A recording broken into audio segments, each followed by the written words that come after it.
Akhirnya mereka pun bertemu dan Pak Min Chul langsung mengutarakan niatnya. Pertama-tama dia meminta maaf atas segala dosa yang telah dia lakukan, dan yang kedua dia memohon agar sekiranya Kim Hyung Sung berkenan untuk tidak mengeluarkannya dari sekolah. Bahkan dia sampai berjanji jika Kim Hyung Sung memaafkannya, dia akan melakukan apapun yang dia minta, baik itu menjadi anak buahnya, perusuhnya, atau apapun itu, asalkan dia mau mencabut hukumannya. Kemudian dia pun mencoba menyenangkan Kim Hyung Sung dengan memberikan sebuah informasi terkait dalang di balik tindakan pembuliannya. Tetapi karena Kim Hyung Sung sudah tahu mengenai informasi tersebut, maka dia pun menjadi tidak berguna. Beberapa tahun setelah dia jatuh koma, dia mendengar sebuah berita di televisi yang mengabarkan bahwa ada seorang murid korban pembulian seperti dirinya meloncat dari atap gedung dan meninggalkan sebuah catatan bunuh diri yang berisi tentang kebenarannya. Catatan tersebut berisi tentang Golden Circle, yaitu sebuah organisasi yang didirikan di sekolah bergengsi Gangnam. Tetapi para anggota inti Golden Circle masih belum diketahui di masa depan yang dia lihat. Sejarah awal pembentukan organisasi ini adalah dulu si pendiri Golden Circle melihat banyak sekali murid-murid yang menderita kekerasan di lingkungan sekolah dan mendapat firasat kuat bahwa ini akan menjadi sebuah bisnis yang menguntungkan. Kemudian dia pun merekrut tukang-tukang bully atau anak-anak dengan kekuatan yang mirip dengannya dan mencari murid yang memiliki orang tua kaya dan berkuasa. Lalu dia menawarkan diri untuk melindungi anak-anak mereka selama mereka berada di sekolah. Sebuah sistem pun dibentuk agar murid-murid yang dikelolanya mendapatkan nilai yang bagus. Jika ada anggota yang peringkatnya jatuh karena murid lain, maka murid-murid yang direkrutnya pun akan digerakkan untuk menghilangkan murid peringkat atas tersebut. Masih menjadi misteri mengenai siapa identitas si pendiri dan para anggotanya.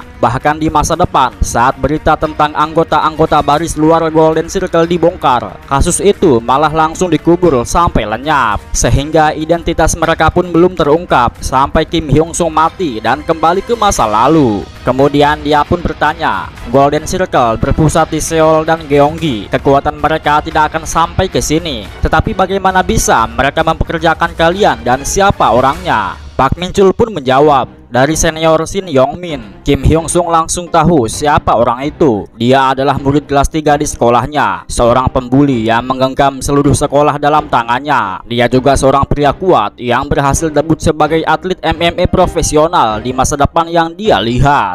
Setelah percakapan itu berakhir, Kim Hyung Sung menarik rah bajunya, seolah-olah ada berlapis-lapis perasaan yang tertumpuk di dalam dirinya. Dia tidak akan pernah lupa dan tidak akan pernah memaafkannya begitu saja setelah apa yang mereka lakukan dan setelah apa yang dia lalui selama ini. Dia pun menghajarnya untuk menunjukkan bahwa inilah yang akan dia terima setiap kali dia menemuinya. Dia terus-terusan menghajarnya dan pukulannya semakin keras setiap kali dia membayangkan betapa bahagianya mereka menjalani kehidupan, sementara dirinya terbaring di rumah sakit seumur hidupnya. Dan dengan pukulannya itu dia berharap bahwa mereka menderita dan trauma selama sisa hidupnya. Keesokan paginya, murid-murid di kelasnya mulai bergosip tentang perkelahian Kim Hyung Sung tempo lalu.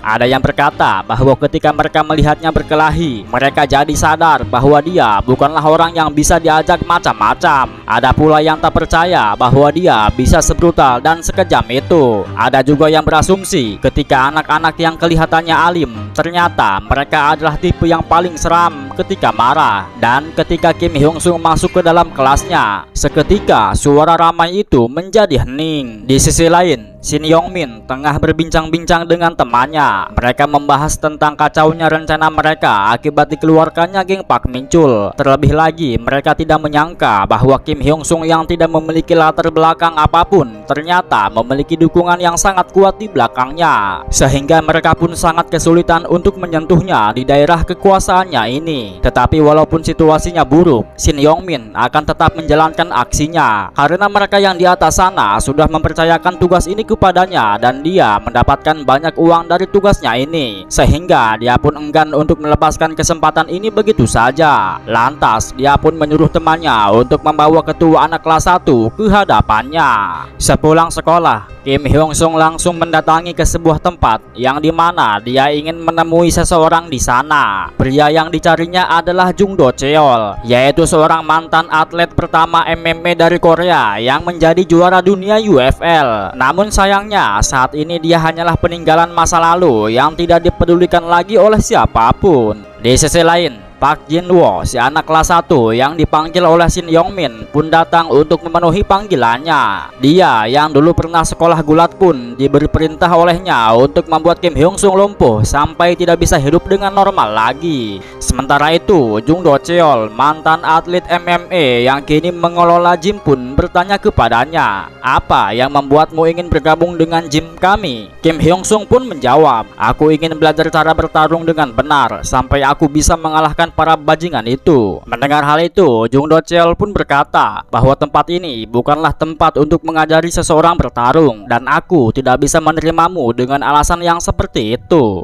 Sebagai informasi, ada alasan kenapa juara UFL Korea yang seharusnya bisa hidup dengan ketenarannya malah membuka gym kecil di pinggiran kota, yaitu obat terlarang. Dulu saat tes doping yang tiba-tiba dilakukan setelah pertarungan ketiga dalam mempertahankan gelarnya, dia terdeteksi menggunakan steroid anabolik. Dia pun mengakui kesalahannya dan tidak membuat alasan apapun, dan karirnya langsung berhenti begitu saja. Yang menarik perhatian Kim Hyung Sung bukanlah itu, dia tidak peduli sama sekali dengan latar belakangnya, tetapi yang menarik perhatiannya adalah bakat Jung Do Cheol yang lain. Dalam kehidupan yang sebelumnya, dia bisa mengubah fighter kelas 3 yang tidak berbakat menjadi fighter terbaik di Korea Selatan, bahkan sampai mendapatkan gelar UFL selama 2 kali berturut-turut, dan berita ini menjadi topik hangat pada waktu itu. Dan jika Kim Hyung Sung berhasil membuatnya mengajarinya, maka dia pun pasti bisa menjadi lebih kuat. Lalu ketika Jung Do Cheol hendak meninggalkannya karena dia tidak mau mengajarinya, lantas Kim Hyung Sung pun menawarinya uang sejumlah 100 juta won dan akan memberikannya dalam kurun waktu 1 hari jika dia mau mengajarinya. Mendengar hal itu dan setelah melihat tatapan matanya yang nampak putus asa, akhirnya dia pun mau mengajarinya, tetapi dengan satu syarat: jika dia berhasil bertahan 1 ronde melawannya, maka dia pun mengakui tekadnya dan akan menerima tawarannya. Pada malam itu, Kim Hyung Sung pun dibuat babak belur sampai-sampai neneknya menangis saat melihat wujudnya. Sedangkan Jung Do Cheol terlihat sedang mengirimkan pesan kepada seseorang bahwa dia menolak tawarannya dalam menggunakan obat-obatan lagi.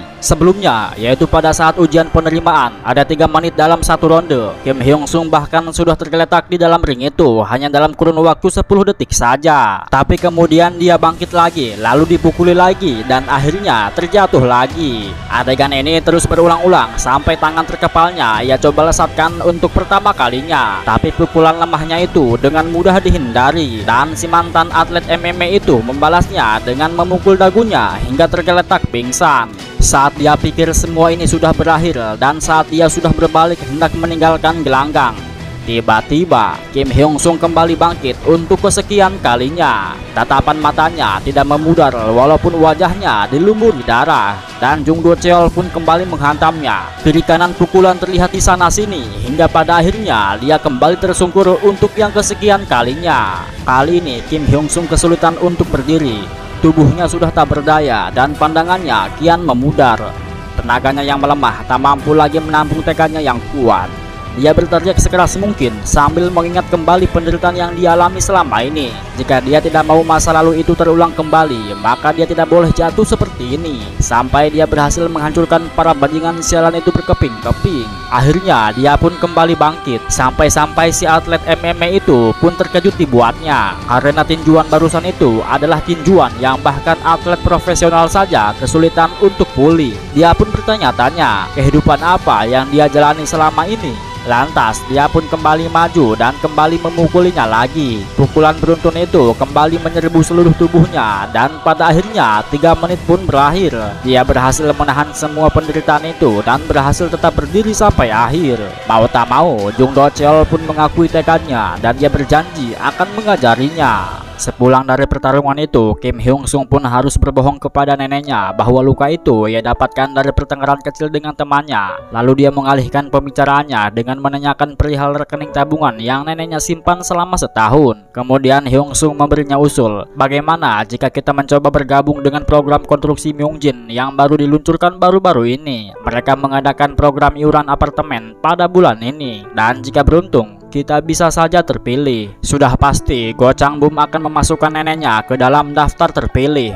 Dia hanya ingin memberikan neneknya 100 juta won seperti yang dia lakukan kepada si atlet itu. Tetapi mungkin neneknya akan menanyakan dari mana uang itu berasal. Tapi jika dia memakai cara ini, maka neneknya tidak akan curiga. Keesokan harinya, Park Jin-woo kembali dipanggil oleh Shin Yong-min, dan Shin Yong-min langsung memujinya habis-habisan. Dia tak percaya bahwa ternyata dirinya sehebat itu, bahkan sampai membuatnya babak belur. Bingung dengan perkataannya, lantas dia pun mengeceknya ke kelas Kim Hyung-sung, dan ternyata Kim Hyung-sung nampak sudah babak belur, sehingga Shin Yong-min pun mengira kalau dialah yang membuatnya seperti itu. Dia memang tidak tahu kenapa dia bisa babak belur, tetapi hal ini membuat dia berpikir bahwa kalau Kim Hyung-sung bisa sampai dihajar seperti itu, bukankah dia sangat lemah?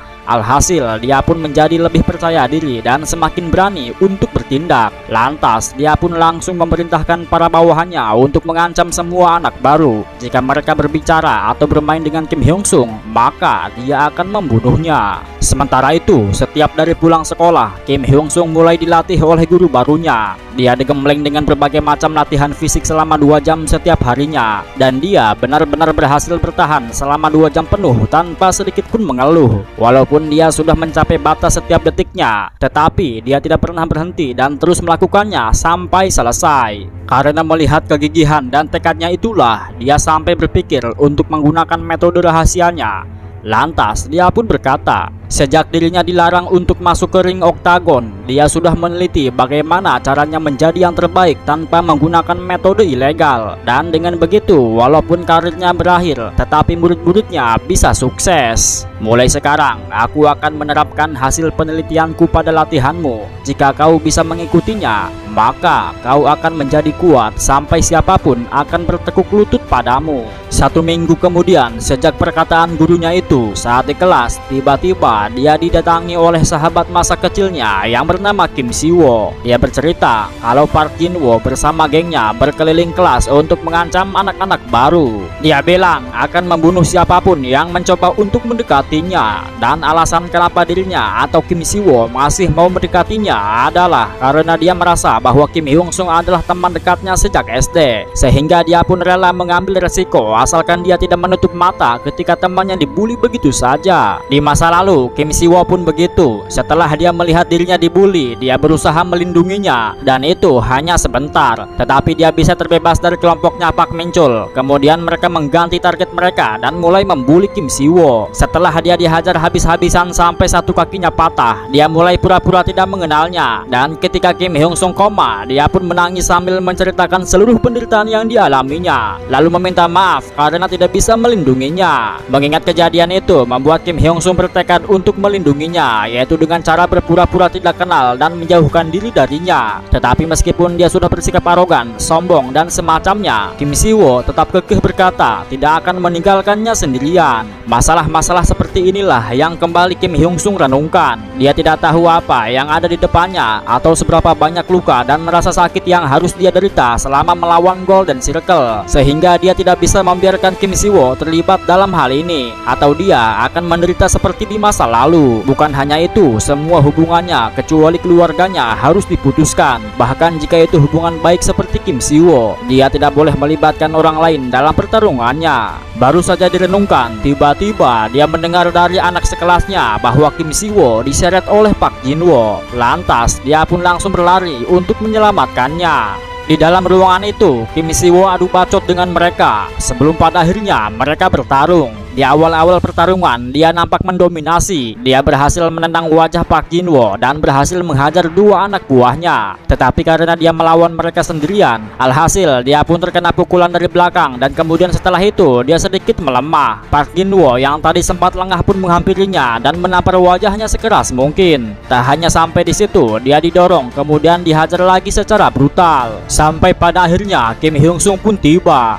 Melihat Kim Siwo tergeletak tak berdaya, dia berusaha menahan diri dan tak terbawa suasana. Pertama-tama dia menganalisis lawan-lawannya. Kelas berat dia berbeda dengan dirinya sehingga dia tidak akan memiliki kesempatan untuk mengalahkannya tanpa strategi. Apalagi mereka jumlahnya 3 orang, akan sangat menyusahkan jika 2 orang lainnya ikut campur. Sehingga dia pun berusaha memprovokasi Park Jin-woo agar pertarungan ini menjadi duel antara dia dengan dirinya. Provokasi termakan dan dengan kesal dia menyuruh anak buahnya untuk tidak ikut campur dalam pertarungannya. Kemudian dia pun merangsek maju sambil mempersiapkan tinjunya. Tetapi Kim Hyung Sung sudah bersiap-siap dan mendaratkan pukulannya duluan. Marah dengan hal itu, dia pun menjadi semakin tak terkendali dan Kim Hyung Sung memanfaatkannya dengan terus memukulnya tanpa henti. Semakin marah lawan dibuatnya, semakin mudah pula dia memukulnya. Kiri kanan pukulan melayang di antara wajah dan tubuhnya hingga pada akhirnya dia terjatuh dan berdarah. Park Jin-woo yang kewalahan pun merangkak ke sela-sela kakinya sambil memohon-mohon untuk mengampuninya. Di hadapan semua orang, dia meminta maaf dan mengaku kalau dia melakukan hal ini karena disuruh oleh anak kelas 3, dan dia juga berjanji tidak akan berbuat macam-macam lagi. Mendengar hal itu, dia pun menendangnya dan berkata kepada semua orang bahwa jika ada yang berani-beraninya mengganggu Kim Siwo, maka dia akan membuatnya babak belur seperti ini.